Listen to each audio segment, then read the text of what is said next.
Yoshua का ग्रंथ अध्याय 8। अय पर आक्रमण का आदेश।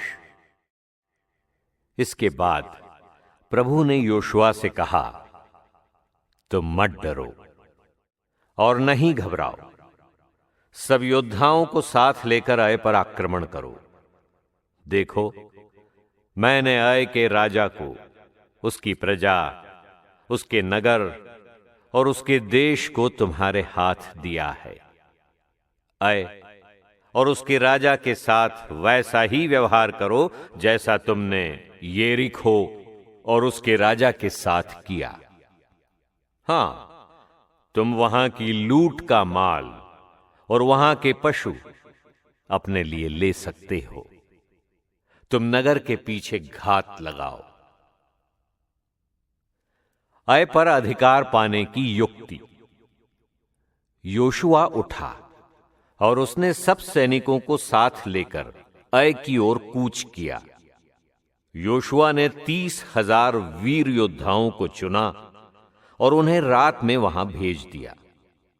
उसने उन्हें यह आदेश दिया, ध्यान से सुनो, तुम नगर के पीछे घात लगाकर बैठो। नगर से बहुत दूर नहीं रहो, तैयार रहो। इधर मैं और मेरे साथ के सब लोग नगर की ओर प्रस्थान करेंगे। जब वे लोग पहले की तरह हम पर टूट पड़ेंगे तो हम उनके सामने से पीछे हटने लगेंगे। इस पर वे हमारा पीछा करेंगे। हम उन्हें नगर के बाहर दूर तक खींच ले आएंगे। जब हम उनके सामने से पीछे हट जाएंगे तो वे सोचने लगेंगे कि हम पहले की ही तरह उनके सामने से भाग रहे हैं। तब तुम अपने छिपने के स्थान से निकलकर नगर पर अधिकार कर लोगे, क्योंकि प्रभु तुम्हारा ईश्वर उसे तुम्हारे हाथ दे देगा।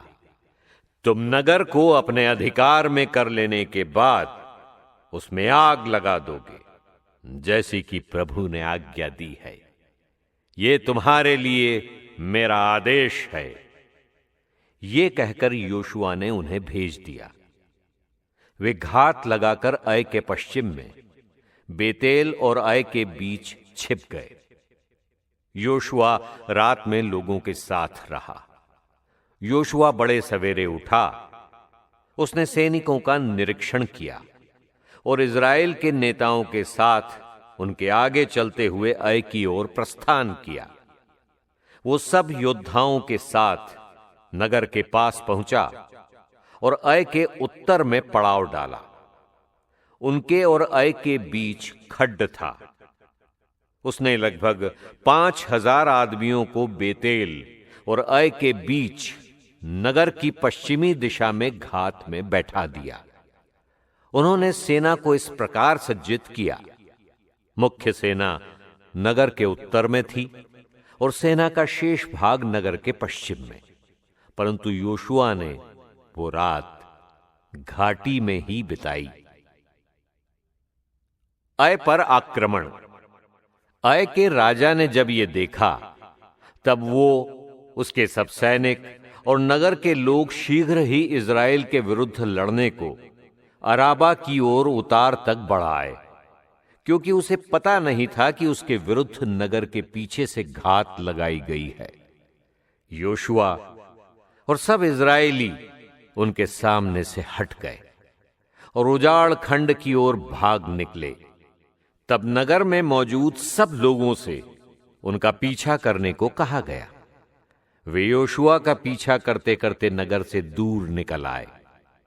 अय या बेतेल में कोई ऐसा आदमी नहीं रहा जो इज़राइलियों का पीछा करने न गया हो। वे नगर को अरक्षित छोड़कर इज़राइलियों का पीछा करते गए। तब प्रभु ने योशुआ से कहा, अपने हाथ का भाला अय की ओर करो, मैं अय को तुम्हारे हाथ कर दूंगा। योशुआ ने अपने हाथ का भाला नगर की ओर किया। योशुआ ने ज्यों ही अपना हाथ उठाया, घात में बैठे हुए लोग अपने स्थान से निकल पड़े और दौड़ते हुए आगे बढ़े। उन्होंने उसमें प्रवेश कर उसे अपने अधिकार में ले लिया और शीघ्र ही उसमें आग लगा दी। अय पर अधिकार। अय के योद्धाओं ने पीछे की ओर दृष्टि की तो क्या देखते हैं कि नगर से धुआं आकाश तक ऊंचा उठ रहा है। अब वे न इधर भाग सकते थे न उधर, क्योंकि उजाड़ खंड की ओर भागने वाली इजराइलियों की सेना मुड़कर अपना पीछा करने वालों का सामना करने लगी। क्योंकि जब योशुआ और सब इजराइलियों ने देखा कि घात में बैठने वालों ने नगर पर अधिकार कर लिया है और नगर से धुआं निकल रहा है, तो वे मुड़े और उन्होंने अय के लोगों पर आक्रमण किया। उधर भी नगर से बाहर आकर दूसरे सैनिक उनसे लड़ने आए। इस प्रकार वे दोनों ओर से इजराइलियों से घिर गए। इजराइलियों ने सबको मार डाला, न कोई जीवित रहा और न कोई भाग सका। पर उन्होंने अय के राजा को जीवित पकड़ लिया और उसे योशुआ के पास ले गए। अय का पूर्ण संहार। जब इजराइलियों ने निर्जन स्थान के खुले मैदान में, जहां उन्होंने उनका पीछा किया था, अय के सब योद्धाओं को मार डाला और जब सभी उनकी तलवार की भेंट चढ़ गए, तब सब इजरायली अय में घुसे और उसके सब निवासियों को तलवार के घाट उतार दिया। उस दिन 12,000 पुरुष और स्त्री, अय के सब निवासी मार डाले गए। जब तक अय के निवासियों का पूर्ण संहार नहीं हो गया, तब तक योशुआ ने अपने हाथ में उठाया हुआ भाला नहीं झुकाया। इजराइलियों ने प्रभु द्वारा योशुआ को दी गई आज्ञा के अनुसार केवल पशुओं और उस नगर की लूट अपने पास रख ली। योशुआ ने अय को जलाकर सदा के लिए खंडहरों का ढेर बना दिया। वह आज तक वैसी ही स्थिति में है। अय का राजा शाम तक वृक्ष पर लटका दिया गया। सूर्यास्त के बाद योशुआ ने आदेश दिया कि उसका शव वृक्ष से उतारा और नगर के फाटक के पास फेंक दिया जाए। लोगों ने उसके ऊपर पत्थरों का बड़ा ढेर लगा दिया, जो आज तक वहां विद्यमान है। एबाल पर संहिता का पाठ। वेदी निर्माण। इसके बाद योशुआ ने एबाल पर्वत पर प्रभु इज़राइल के ईश्वर के लिए एक वेदी बनाई। ऐसा करने की आज्ञा प्रभु के सेवक मूसा ने इज़राइलियों को दी थी, जैसा कि मूसा की संहिता के ग्रंथ में लिखा है। उन्होंने ऐसे पत्थरों से, जिन पर छेनी नहीं चलाई गई थी, एक वेदी बनाई और उस पर प्रभु को होम बलियां तथा शांति बलियां चढ़ाई। योशुआ द्वारा संहिता का पाठ। इसके बाद उसने वहां के पत्थरों पर इज़राइलियों के सामने मूसा द्वारा लिखित संहिता की प्रतिलिपि अंकित की।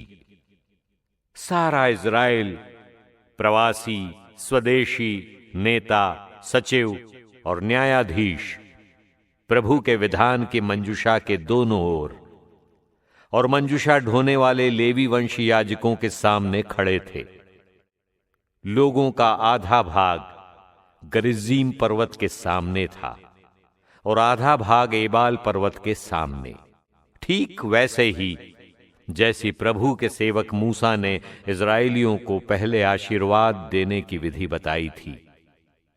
इसके बाद उसने संपूर्ण संहिता के शब्द, आशीर्वाद और अभिशाप ठीक उसी रूप में पढ़ सुनाए, जिस रूप में वे संहिता के ग्रंथ में लिखे हुए हैं।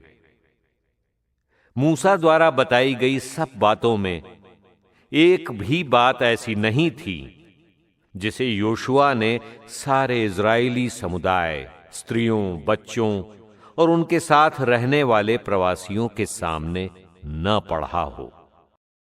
योशुआ अध्याय 8 की व्याख्या सारांश।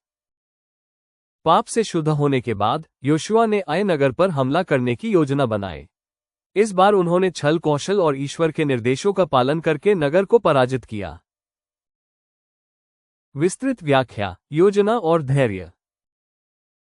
इस्राएलियों ने शत्रु को धोखा देने के लिए पीछे हटने का नाटक किया और फिर अचानक आक्रमण किया। यह दिखाता है कि रणनीति और धैर्य के साथ ईश्वर की योजना पर चलना कैसे विजय दिला सकता है। ईश्वर का मार्गदर्शन। आई नगर पर विजय ईश्वर के साथ चलने और उसके निर्देशों पर विश्वास का परिणाम थी।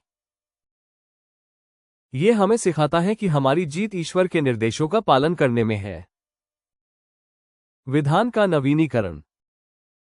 विजय के बाद योशुआ ने एक वेदी बनाई और इस्राएलियों ने विधान को पुनः स्थापित किया। यह दर्शाता है कि हर सफलता के बाद हमें ईश्वर के प्रति कृतज्ञता और समर्पण दिखाना चाहिए।